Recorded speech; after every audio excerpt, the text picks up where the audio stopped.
पूरी दुनिया में हर साल लगभग 8 बिलियन टन कोयले को खदानों से निकाला जाता है। लेकिन क्या आप जानते हैं कि कोयले से बिजली कैसे बनाई जाती है?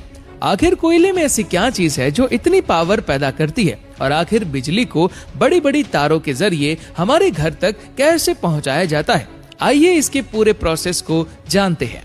बिजली बनाने के लिए जिस चीज का सबसे ज्यादा इस्तेमाल किया जाता है वह है कोयला।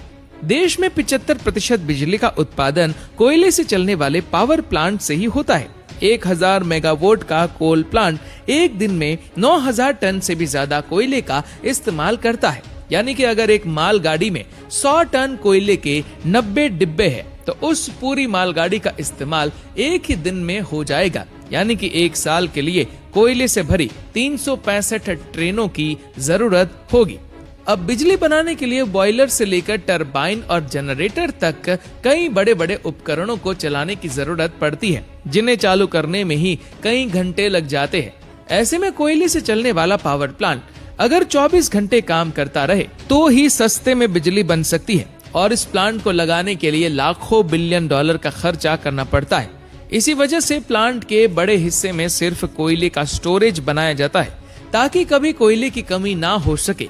और जब मालगाड़ियां पावर प्लांट्स में बेशकीमती कोयला लेकर पहुंचती है तो एक एक करके सभी डिब्बों को अलग किया जाता है और पानी के फव्वारे के नीचे से गुजारा जाता है, जिसको आप इस वीडियो में भी देख सकते हैं, जिससे कोयला थोड़ा गीला हो जाता है, ताकि जब आगे डिब्बों को पलटने की बारी आए तो डस्ट ना उड़े।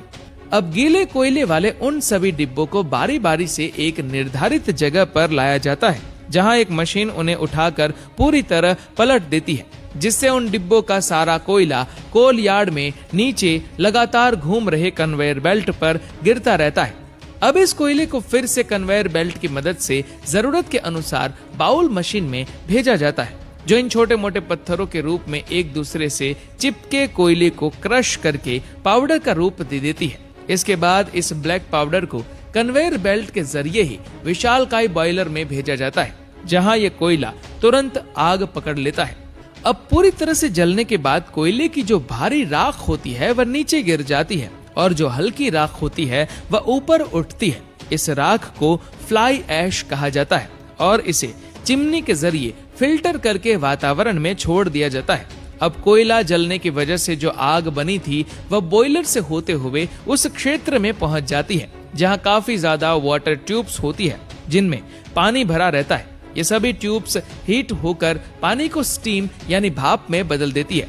जब यह स्टीम सुपरहीट हो जाती है तो पाइप का आगे वाला हिस्सा खोल दिया जाता है, जिससे स्टीम उन पाइप से ट्रेवल करते हुए आगे पहुंचती है। अब हम भाप को लेकर पावर प्लांट के उस हिस्से में पहुंचते हैं जिसके बिना बिजली बनाना नामुमकिन है। जी हाँ, हम बात कर रहे हैं टरबाइन की, जो पाइप से निकली स्टीम यानी हाई प्रेशर वेपर की मार खाते हुए तेजी से घूमने लगती है।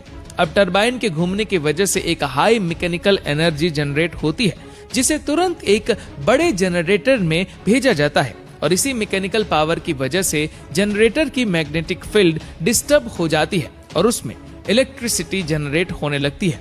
उसके बाद इसे ट्रांसफार्मर के जरिए हमारे घरों तक पहुंचाया जाता है। क्या आपने पहले कभी इस तरह से कोयले से बिजली बनते हुए देखा है? हमें कमेंट करके जरूर बताना।